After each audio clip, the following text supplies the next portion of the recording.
Alhamdulillah, terima kasih Pak Sugi, terima kasih Kiai Didin dan para orang-orang tua. Alhamdulillah, mudah-mudahan kita nggak kehilangan belief ya, nggak kehilangan keyakinan. Saya sering bilang sama teman-teman, no matter how, no matter what, if you believe, insya Allah lah, insya Allah. Makanya Pak Sugi, dakwah saya sebenarnya ngajarin keyakinan aja sih sebenarnya. Apapun temanya, ujungnya tuh di keyakinan. Sering saya tanya sama ibu-ibu, punya siapa ya pasar? Punya yang dagang katanya. Bukan, pasar itu punya Allah. Yakin nggak? Gitu. Terus ketika mereka bilang, yakin Pak Ustadz. Oke, Tuhannya siapa nih? Duit apa Allah nih? Bingung deh. Karena udah tahu arahnya kemana gitu. Dibilang Allah dia butuh duit, dibilang duit, ya Allah nggak ada duanya gitu. Udah saya bilang Tuhan kita itu Allah. Kita sepakati dulu nih, saya bilang. Ayo ikutin saya. Walillahi mulkus samawati wal ardh wa ilallahi turja'ul umur. Semua yang ada di langit dan bumi itu punya Allah. Termasuk nanti pasar punya Allah. Yakin nggak pasar punya Allah? Yakin. Oke, kalau yakin, pergi kita ke pasar. Nggak usah bawa duit. Nggak usah bawa dompet, nggak usah bawa kartu ATM, kartu kredit, nggak usah bawa handphone. Udah jalan aja. Yang penting kita minta sama Allah. Sebelum kita datang, kita minta dong. Kalau main datang-datang aja lo nyolong, minta dulu. Sebelum ke pasar, begitu saya bilang tuh sama ibu-ibu kayak, saya bilang sebelum ke pasar, duha dulu lah, minta dulu. Tulis tuh, apa yang mau dibelanjain tulis. Tulis, taruh di atas sejadah, kita sholat dah. Terus kita bilang dah sama Allah, inna duha, duhauka, wal bahaa, bahauka, wal jamala, wal quwwata, wal qudrata, wal ismata. Nah, ambil kertasnya. Wa inna dagingah, daginguka. Wa inna ikana, ikanuka. Wa inna sayurah, sayuruka. Wa inna cabeya tomata bawangah, cabeuka tomatuka bawanguka. Semuanya milik Allah, tinggal minta doang. Segitunya tuh, segitunya kita dorong soal belief. Sedikit yang mau jalan ke pasar nggak bawa duit, sedikit.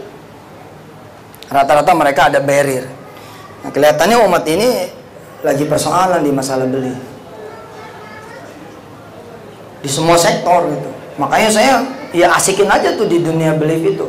Temanya apa kita, pokoknya soal belief, soal sedekah misalkan. Ujung-ujungnya iman lagi. Saya ceramah di TV, saya bilang, ini hari apa nih? Selasa. Ya udah, siapa orang yang Selasa malam ini keluar dari rumahnya pergi, terus dia sedekah apa yang dia punya, insya Allah Selasa besok ketemu saya lagi, udah diganti sama Allah 10 kali lipat. Gitu saya bilang. Ini zaman dulu nih, tahun-tahun 2007. Sekarang udah agak kurang berani juga nih ngomongin. Habis sekarang dikomongin di Facebook. Pengen tuh kayak Tuhan aja katanya. Gitu. Padahal ini soal belief itu. Ini soal belief, nggak usah kita bicara Muslim. If you believe, nggak usah bicara orang yang punya Tuhan itu loh. Orang yang nggak punya Tuhan aja asal dia percaya, bisa jadi gitu loh. Kenapa kita yang punya iman enggak? Seru nih tentang belief ini. Ada tiba-tiba jemaah depan TV gitu ya, tukang nasi itu waktu itu pasang suami istri. Kelak di kemudian hari saya kenal namanya Syafi'i. Rupanya dihadirkan sama Allah belief itu. Jadi dia nabung dari 2006 awal. Ini ada kaitan sama Basnas nih. Karena ada ketua kita di sini, ada guru kita. Nyenggol-nyenggol dikit soal sedekah, zakat. Dari tahun 2006 awal nih orang Syafi'i ini udah nabung tuh buat kontrakan. Di dalam kontrakan dia itu ada warung. Desember habis 1.400.000. Kumpul-kumpul duit selama setahun ada 1 juta, Kiai. Nah di Desember 2006 dia datang ke yang punya kontrakan, maaf nih, saya cuma punya 1 juta. Tapi sama yang punya kontrakan bilang nggak bisa, 1,4. Pegang dulu, nanti saya penuhin sisanya. Nggak. Nanti saya kasih waktu 2 bulan. Februari aja Anda bayar, akhir Februari Anda bayar. Nanti kepake duitnya, jangan kamu pakai. Pokoknya kamu cari data 400, nanti akhir Februari kemari. Nggak apa-apa kok, bayarnya nanti aja akhir Februari. Nah itulah, Januari 2007 awal ketemu saya di TV. Lalu kasih matematika, siapa orang ngasih 1 jadi 10. Nih orang berdua mikir nih, dia nyenggol bininya nih. Dengar Ustadz Yusuf tuh, dengar. Berarti kalau kita ngasih 1 juta, kita bakal punya duit 8,6 juta. Tahu nggak 8,6? Dikurangin 1,4. Alhamdulillah bininya nggak percaya. Kata bininya, kita ini nyari setahun 1 juta kok. Masa iya seminggu jadi 10 juta, dari mana hitungannya? Nah, keimanannya Syafi'i kemudian melit dia, memimpin dia. Kalau kita nggak percaya mereka bakal menang, sebenarnya nggak akan menang juga. Masalahnya kita percaya nih mereka menang. Kayaknya kita kalah. Ya kalah udah gitu loh. Beliefnya dulu dah, langkah nomor 17 kali deh. Beliefnya dulu dah gitu. Insya Allah dah, begitu aja udah ngomongnya. Yang Syafi'i ini ya, dia bilang sama istrinya, ayah percaya, abah percaya. Pokoknya minggu depan kita bakal punya duit 8,6 juta. Jadi sedekah 1 juta dikali 10 juta kurang kontrakan 1,4. Jadi 8,6 sisanya. Sebagai istri, samina wa ta'na. Kata istrinya nih 2007 awal nih, terserah abah deh, kita nggak ikut. Pokoknya tanggung jawab kalau sampai nggak diganti. Kita cuma punya waktu 2 bulan. Alhamdulillah saya waktu itu acaranya cuma hari Selasa. Selasa malam dieksekusi tuh duit 1 juta. Bang, habis itu. Selasa Reboknya ditungguin. Mana nih yang ngasih 10 juta? Kemis nggak datang tuh Allah. Jumat nggak datang. Sabtu, Minggu, Senin nggak datang. Datang tuh saya yang muncul hari Selasa. Assalamualaikum warahmatullahi wabarakatuh. Dalam keadaan duit belum diganti. Syafi'i itu kemudian jadi teman saya tuh orang. Cerita, Ustadz tahu nggak? Waktu Ustadz muncul hari Selasa, bini aneh cemberut. Apa kata bini aneh? Ustadz Abah tuh. Gara-gara dia tuh, duit kita 1 juta hilang. Ini udah seminggu nih. Mana 10 juta? Tapi Syafi'i memelihara beliefnya itu. Kata Syafi'i, Allah tahu kali kita butuhnya akhir Februari. Allah tahu kali kalau kita butuhnya akhir Februari. Udah sih, tungguin aja. Ya namanya istri barangkali gitu ya, lain pikiran dengan orang laki, mikirin terus.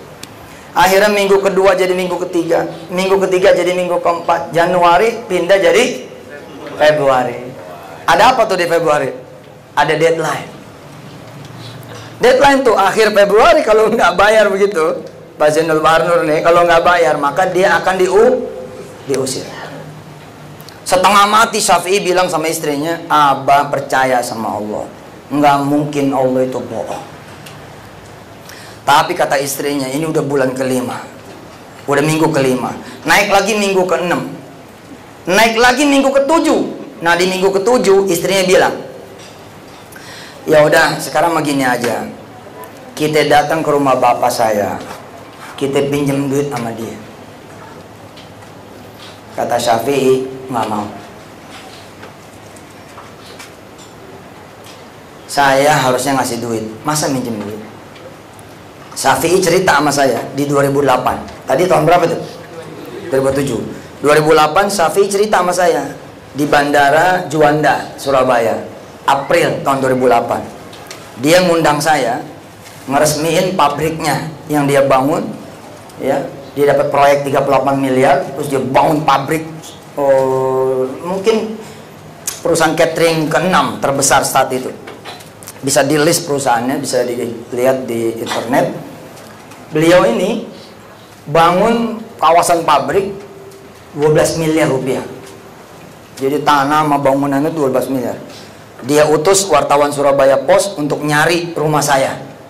Di Desember 2008 ketemu rumah saya dan wartawan itu cerita kepada saya. Akhirnya saya bilang, kata Syafi'i, kalau Ustadz tidak mau meresmikan, maka pabrik ini tidak akan dibuka. Pokoknya Ustadz yang harus meresmikan.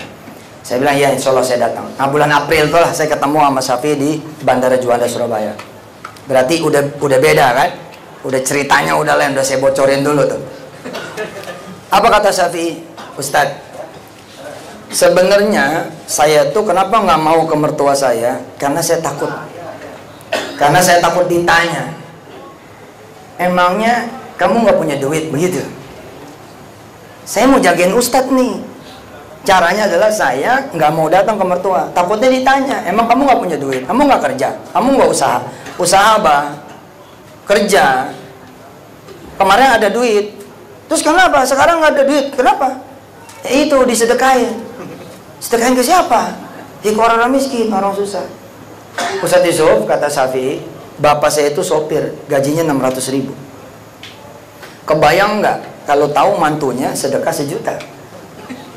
Sedangkan dia mertuanya ini sopir, gaji 600.000. Karena itulah Syafi'i bilang saya nggak mau datang. Akhirnya di minggu ke-7 Syafi'i bilang nih, ini nguji mental nih, menguji iman nih, nguji belief nih. Syafi'i bilang nih sama istrinya, daripada kita ngomongin kontrakan melulu, duitnya juga nggak ada, mending kita cari rumah. Rumah siapa di sini yang mau dijual, itu aja kita beli. Jadi kalau nanti kita diusir dari kontrakan kita pindah ke rumah yang kita beli. Pak, ini emang rada-rada ini. Syafi'i ngomongnya seperti ini. Istrinya ketika sudah menjadi kawan saya, bicara juga sama saya. Istrinya Syafi'i, Ustadz, sebenarnya waktu itu saya juga pusing malahnya. Akhirnya saya iyain aja. Suami saya nyari rumah, saya ikut. Maksudnya supaya refreshing aja gitu. Ternyata suami saya benar-benar nanya rumah. Jadi ada rumah, tulisannya dijual, diketuk sama Syafi'i. Benar ini rumah dijual gitu. Assalamualaikum, ini benar rumah dijual. Benar dijual. Buat siapa? Buat saya. Dilihatin tuh Prof, dari atas ke bawah. Buat panjenengan ini. Iya buat saya. Oh iya masuk dulu. Istrinya nggak mau masuk. Kata istrinya, bah, ini bukan rumah kita. Si abahnya bilang, emang bukan rumah kita. Kita lihat-lihat aja. Ayo, masuklah ke dalam. Istrinya cerita, ya Allah Ustaz, dengkul saya gemeter ngeliat rumah itu. Kebayang ya Pak, rumah dia itu 1.400.000, udah ama warung nasi. Yang si istrinya pikirin, kalau nggak diperpanjang, kan dia harus pindah rumah. Nanti pelanggannya gimana? Nah, dalam keadaan dia punya kontrakan 1,4, tiba-tiba dia ngeliat rumah nih seharga sekian ratus juta rupiah, gemeter lah. Si suami buka omongan, ini rumah dijual berapa? Yang punya rumah bilang 700 juta. Dengar 700 juta, istrinya langsung bangun. Ayo mbak pulang. Kan ditahan sama si suami. Apa kata si suami? Ini maksudnya gini ya, dalam memutuskan sesuatu, dalam menargetkan sesuatu, emang harus yang beyond. Kalau nggak beyond mah ngapain dirumusin? Kira-kira begitu. Kalau nanti teman-teman ngerumusin sesuatu gitu ya. Sekarang saya udah nggak main lagi miliaran, malas gitu. Pengennya triliun gitu. Pokoknya jeder gitu. Mau nyampe kayak nggak nyampe kayak ngomong aja dulu gitu. Ntar udah nyampe gitu insya Allah gitu. Jadi Pak Helmi ya, kalau saya diajak ngomong ratusan juta malas gitu sekarang. Oh, udahlah yang triliunnya kita ngomong. Ya, encourage ourselves gitu loh. Oke, motivate yourself. Hajar Syafi'i bilang begini Pak, nggak bisa kurang tuh rumah. Ditanya nih sama yang punya rumah. Ini orang Sidoarjo. Ada Lapindo di sana dengan segala cerita cintanya. Cerita ini berasal dari sana Pak. Kata yang punya rumah, nawar berapa?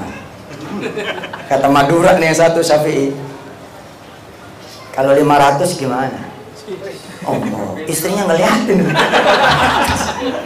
1,4 nih lagi nyari duit 1,4. Lagi nyari 1,4 kok gitu. Saya tuh ya kalau lagi rapat sama Darul Quran, ketika Darul Quran nurunin targetnya, saya tambahin tuh. Beneran saya bilang. Kalau Sani CS bilang begini, kita rada berat ya Ustadz, kalau kita harus 10 rumah sakit tahun ini. Saya bilang kalau begitu kita 100 rumah sakit, 100 kota. Nah karena udah apal, kalau saya udah bilang A, males tuh teman-teman. Karena kalau dikoreksi nanti jadi naik targetnya. Syafi'i hebat sekali, kata Syafi'i. 500 gimana? Istrinya ngeliatin 500. Ketika yang punya rumah bilang gak bisa, alhamdulillah. Istrinya bilang alhamdulillah. Syafi'i ngomong lagi, kalau 600 gimana? Allah. Istrinya berdoa istri. Ya Allah, nggak apa-apa deh, nggak dibayar tuh sedekah nggak apa-apa. Yang penting suami saya sehatin ya Allah. Kembaliin. Syafi'i nanya kalau 600 bagaimana? Ini saya bukan sekedar cerita tentang sedekah ya, tapi cerita tentang beli. Jangan sampai kita kehilangan beli gara-gara faktanya kita kalah, faktanya kita rugi, faktanya kita belum berhasil, faktanya kita belum bisa, faktanya kita belum mampu. Nggak ada urusan. Nggak ada urusan. Demi Allah nggak ada urusan. Nggak ada urusan. Urusan kita sama Khalik udah, sama dia aja udah. Pokoknya selama kita gantungin sama dia, udah nggak ada cerita. Insya Allah. Persoalan tinggal satu aja. Percaya nggak gitu? Kul aminu bihi, Allah tu'minu. Ibu bapak yang dirahmati Allah, insya Allah cerita ini akan berakhir jam 11, jadi nggak usah khawatir. Tenang aja. Syafi'i ketika nawar 600, si istri berharap nggak dikasih Pak. Tapi yang punya rumah bilang, boleh. Kalau 600 boleh. Kapan bapak mau kemari ngasih DP? Kata Madura yang satu nih, oh nggak pakai DP, cash. Cash Pak. Kapan? Nanti 2 bulan lagi saya kemari. Ya sudah kalau gitu perlu nomor rekening saya. Oh enggak pakai rekening, cash. Ya sudah boleh saya minta nomor bapak handphone. Oh enggak ada handphone. Pokoknya saya kemari lagi 2 bulan. Saya akan kemari lagi 2 bulan. Berarti dia akan datang Februari, Maret, April 2007 dia bakal datang. Di depan rumah orang ini Pak, Syafi'i habis dicubit sama istrinya. Yang benar ngomong. 1,4 2 bulan nggak dapet. Janjiin orang 600 lagi. Gitu. Di sini Pak, saya sendiri kurang soal beliefnya. Saya belajar dari Syafi'i. Apa kata Syafi'i sama istrinya? Kita dijanjiin sama Allah lewat Ustadz Yusuf Mansur 10 kali lipat seminggu. Ini udah 7 minggu. Kalau nanti Allah bayar di minggu ke-8 10 kali lipat juga, jangan mau. Enak aja kita berantem apa segala macam, dibayar 10 kali lipat, jangan mau. Abang mau bangun malam ini, abang mau ngomong sama Allah, nggak usah Allah pikirin kontrakan abah lagi. Pikirin rumah aja. Abah malam ini mau bangun malam, mau bilang sama Allah, bayar abah 700 kali lipat. Udah kontrakan gak usah dipikirin, bayar abah 700 kali lipat. Ustadz tuh bilang, kalau ada yang nggak dibalas 10, tenang aja, bakal ada yang balas 700 kali lipat. Berarti kita akan dapat 700 kali lipat. Nanti nih Bu, kalau kita dibayar sama Allah 700 kali lipat, kita bayarin di rumah 600 juta, lalu abah kasih sisanya ke ibu 100 juta. Istrinya kemudian langsung pergi Pak, meninggalkan. Kita jangan kebanyakan ngitung atas kertas, jangan kebanyakan ngitung kekuatan kita, dan ngitung pula kekuatan lawan. Kekuatan lawan nggak usah dihitung, kecuali sebagai kehati-hatian. Karena kalau kelewat ngitung nih, kita ngeri sendiri. Kita jadi kayak berhadapan sama monster, berhadapan sama orang yang unbeatable. Kita bakal berhadapan dengan sosok atau lembaga atau negara atau problem yang tidak unsolved, yang tidak selesai. Nggak usah dipikirin, pikirin Allah saja. Qulillahumma malikal mulk. Dialah Allah al-akbar. Dialah Allah akbar, yang maha besar. Pikirin dia aja. Kalau sudah yakinnya kayak begitu, nanti miracle will come. Nanti keajaiban bakal datang. Anyhow, udah. Judulnya nanti bagaimana ceritanya. Seperti Syafi'i. Minggu keberapa tadi tuh? Minggu ke-7. Terus geser jadi minggu keberapa? Ke-8. Ke-8 ada apa di sana? Ada deadline. Jadi minggu ke-7 tadi tuh ya. Minggu ke-8. Minggu ke-8 ada apa di situ? Ada deadline. Kalau nggak bayar bakal diusir. Tapi Allah udah bilang, innala nudhi'u ajra man ahsana amal. Allah nggak akan sia-siain iman seseorang. Nggak Allah sia-siain. Kalau kita udah believe, itu nggak ada cerita logika, Pak. Karena emang soal keyakinan. Kalau soal keyakinan ini, udah ada logika mah nggak usah dimainin. Makanya saya bilang ya, kalau kita udah bilang problem ini susah, kita udah hitung, kita nggak bakal mampu. Makanya jangan dihitung pakai otak lu lah. Kalau dihitungnya pakai otak lu nih, nanti udah nggak bisa. Dia bakal unsolved, nggak bakal bisa selesai. Pikirnya pakai keyakinan aja, sehingga keyakinan kita itu will invite the miracle, akan mengundang miracle seperti Syafi'i. Oh, Syafi'i keren banget, Pak. Akhirnya di minggu ke-8 itu, atau di deadline akhir Februari, alhamdulillah, keajaiban datang. Miracle came. Miracle itu datang ke dia.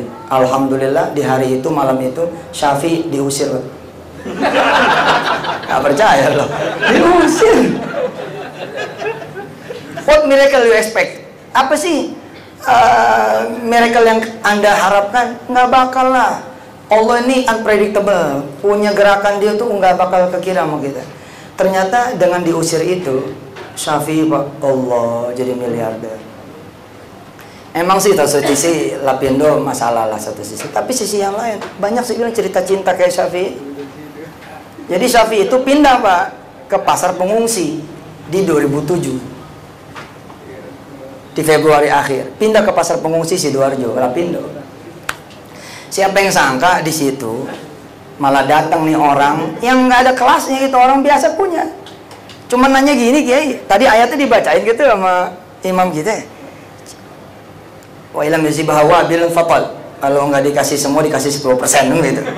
Syafi'i termasuk yang dikasih pol. Jadi ada orang kecil datang ke dia, Pak, mau nanganin catering buat pengungsi nggak? Saat itu masih ditanggung tuh. Mau. Duitnya gimana? Cash duitnya di depan. Oh ya boleh lah. Bayangin ya, Pak, kalau Allah kemudian realisasiin janjinya ngasih 10 kali, ini nggak terjadi nih cerita ini. Nggak bakal dapat nih cerita ini. Tapi Allah tahan tuh supaya Allah ngasih 700-an. Syafi'i singkat cerita dapat order. Tanggal 14 Juni 2008 kami bikin Majelis Duha Nasional. Simpul-simpul seluruh Jakarta, hari ini ada 8.800 titik. Hari ini Mas Andi, ini berkah antum juga, karena beliau yang nginjak pertama, jadi pembina upacara pertama. Sekarang udah 8.800 titik Majelis Duha Nasional. Waktu itu ada 3.500 jamaah Jabodetabek yang kita undang untuk meresmikan Majelis Duha Nasional. Syafi'i jadi bintang kehormatan. Syafi'i cerita sama jamaah, Pak Ustadz dan teman-teman, kata dia gitu, saya nanya, emang berapa pengungsi sih yang harus saya kasih makan gitu. Orang ini bilang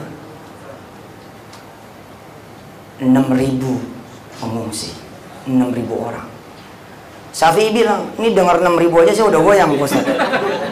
Ini warung kalau tadinya warung 1,4 juta, sekarang warung tenda malah ini 6.000.